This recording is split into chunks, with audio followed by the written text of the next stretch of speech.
नमस्कार. या व्हिडिओमध्ये तुम्ही पाहून घ्या. हे पपईचं झाड आहे.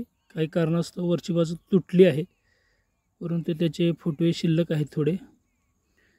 या व्हिडिओमध्ये तुम्हाला मी हे दाखवतो की पपईच्या मुळांची संरचना कशी असते.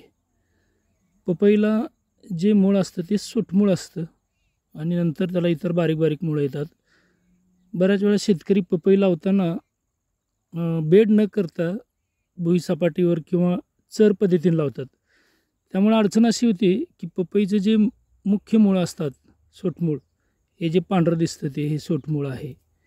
हे जे वाढायची प्रोसेस आहे ती कुठेतरी स्टॉप होते, कारण खाली जर त्याला एकदम सपाट आणि टणक जर जमीन लागली तर ती मूळ वाढत नाही, ती अशी गोटाळी होतील त्याची.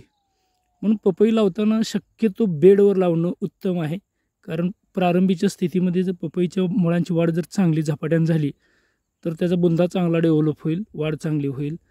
आम्ही सुद्धा माझ्या शेतामध्ये पपईची लागवड केलेली आहे. हरभरा आणि पपई या दोन पिकांचं आपण एकत्रित लागवड केलेली आहे, पाहून घ्या. तर हे मूळ आहे आणि हे मूळ खूप मोलाचं आहे. म्हणून पपईच्या रोपांची लागवड करताना शक्यतो बेडवर लागण करा, त्याचा खूप फायदा होतो.